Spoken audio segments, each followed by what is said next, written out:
जी हाँ दोस्तों, आज की वीडियो में हम आपको बताने जा रहे हैं कि निर्वाचित बार एसोसिएशन पदाधिकारी लगातार चुनाव नहीं लड़ सकते।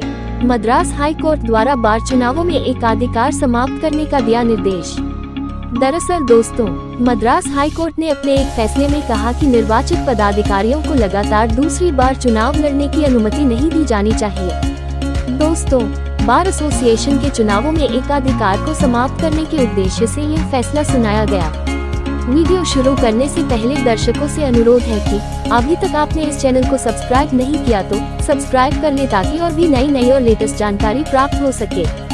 दोस्तों, जस्टिस एन कृपाकरन और जस्टिस आर पोंगिप्पन की खंडपीठ ने कहा कि वैकल्पिक चुनाव लड़ने का प्रावधान एक स्वस्थ मानदंड होगा जो सभी सदस्यों को चुनाव लड़ने और एकाधिकार के बिना निर्वाचित होने में सक्षम होगा।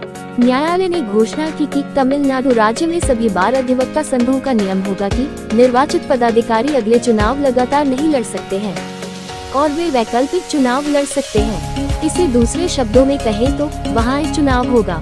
राज्य में बार अधिवक्ता संघों के निर्वाचित पदाधिकारियों के लिए अगले चुनाव में लड़ने के लिए निषेध है और वे केवल वैकल्पिक चुनाव में ही चुनाव लड़ सकते हैं। दरअसल दोस्तों, कोर्ट सलेम बार एसोसिएशन के एक सदस्य द्वारा दायर रिट याचिका पर विचार कर रहा था, जिसमें 2019 में बार एसोसिएशन चुनाव के संचालन के लिए एक विशेष समिति गठित करने के लिए तमिलनाडु और पुडुचेरी एन मधेश बनाम बार काउंसिल तमिलनाडु और पुडुचेरी के सचिव के निर्णय को चुनौती दिया गया था।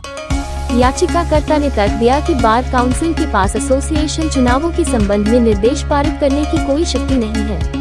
विशेष समिति अन्य दिशाओं के बीच निर्वाचित सदस्यों को लगातार चुनाव लड़ने से रोक दिया था। बार काउंसिल ने पीठ को बताया कि कई लोगों बाहरी व्यक्तियों ने एसोसिएशन की सदस्यता पाने के लिए भारी भुगतान जैसे छेड़छाड़ की रणनीति के बारे में शिकायत के आधार पर हस्तक्षेप किया। ये भी प्रस्तुत किया कि वन बार वन वोट नियम का उल्लंघन था।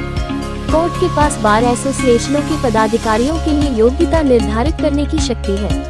न्यायालय ने कहा कि चूंकि इसमें वकीलों की प्रैक्टिस की शर्तों को विनियमित करने की शक्ति है, इसका मतलब है कि इसमें बार एसोसिएशनों के पदाधिकारियों के लिए योग्यता निर्धारित करने की शक्ति है। कोर्ट ने कहा कि जब इस न्यायालय को प्रैक्टिस की शर्तों को विनियमित करने की शक्ति मिल गई है, तो यह नहीं कहा जा सकता है कि उच्च न्यायालय एक बार में एक से अधिक बार चुनाव लड़ने से संबंधित प्रतिबंध लगाने सहित संघ के पदाधिकारियों के लिए योग्यता को विनियमित या संरक्षित नहीं कर सकता है। दोस्तों, कोर्ट ने आगे कहा कि ये सच है कि संघ का गठन एक आंतरिक मामला है और न्यायालयों के पास इससे मध्यस्थता करने की कोई शक्ति नहीं हो सकती है। लेकिन अतीत में इस न्यायालय के अनुभव से पता चलता है कि यह गैर प्रैक्टिस अधिवक्ताओं के चुनाव के कारण न्याय प्रशासन प्रभावित होता है। दागी पृष्ठभूमि वाले और अनुभवहीन वकीलों के साथ वकालत करना, जो निश्चित रूप से न्याय वितरण प्रणाली को प्रभावित करने वाले बहिष्कार का आह्वान करते हैं और न्यायालयों में आम जनता के विश्वास को मिटाते हैं। इसके अलावा इस अदालत को अधीनस्थ न्यायिक अधिकारियों से धमकी, ब्लैकमेलिंग रवैया के बारे में कई शिकायतें मिलती हैं। न्यायिक आदेशों के लिए बार एसोसिएशनों के पदाधिकारी क्योंकि असंतुष्ट तत्व लगातार निर्वाचित हो रहे हैं। इसके अलावा आजकल सांप्रदायिक और राजनीतिक आधार पर कई बार संघों का गठन किया जाता है। ये सभी निचले न्यायालयों की वास्तविकताएं हैं और यह अदालत की दृष्टि नहीं खो सकती है। इसलिए यह जरूरी है कि इस कोर्ट को बार एसोसिएशनों के कामकाज के बारे में भी निर्देश देना है। इसलिए अदालत ने कहा कि उसे हस्तक्षेप करना होगा और कोर्ट एक पदाधिकारी जितनी बार चुनाव लड़ सकता है, उतने समय के लिए प्रतिबंधित वकील बार एसोसिएशन के आंतरिक मामले में भी निर्देश देना होगा। यदि एक बार अधिवक्ता संघ का सदस्य चुना जाता है, तो न्याय के हित के लिए आवश्यक है कि उसे दूसरी बार चुनाव लड़ने से रोकने का प्रावधान होना चाहिए, ताकि अन्य व्यक्तियों को चुनाव लड़ने का अवसर मिल सके। यह एकाधिकार को भी रोकेगा। निर्वाचित सदस्यों के रूप में बार में उन्हें आसानी से निर्वाचित होने का लाभ मिलता है, जो कभी कभी भ्रष्ट आचरण करते हैं। एक स्वस्थ अभ्यास के रूप में मद्रास बार एसोसिएशन और साथ ही मद्रास उच्च न्यायालय अधिवक्ता संघ निर्वाचित सदस्य की प्रक्रिया का पालन करते हैं जो दूसरे के लिए नहीं लड़ते हैं समय और इसे स्वैच्छिक निषेध के रूप में बना रहा है। जब इस अदालत की प्रमुख पीठ से जुड़े दो बड़े बार एसोसिएशन उपरोक्त स्वस्थ मानदंडों का पालन करते हैं, तो निचले न्यायालयों में भी उक्त मानदंड का पालन नहीं करने का कोई कारण नहीं हो सकता है। उच्च न्यायालय ने बार काउंसिल ऑफ तमिलनाडु और पुडुचेरी को ये सुनिश्चित करने का भी निर्देश दिया है कि बार अधिवक्ता संघों के निर्वाचित पदाधिकारी वकालत में अपने पद के साथ साथ कैलेंडर या उनके नाम की तस्वीरें नियुक्त ऑफिस में न छापें। न्यायालय ने ये भी निर्देश दिया कि सुप्रीम कोर्ट बार एसोसिएशन के मामले में 1 बार 1 वोट नियमानुसार प्रैक्टिस के नियम और सुप्रीम कोर्ट के निर्णय के अनुसार मानदंड होगा। पैसे और शराब का प्रवाह। कोर्ट ने एसोसिएशन इलेक्शन के दौरान शराब और पैसे के प्रवाह को लेकर भी कुछ टिप्पणी की। कोर्ट ने कहा कि ये सामान्य बात है कि चुनावों के दौरान धन और शराब का भारी प्रवाह होता है।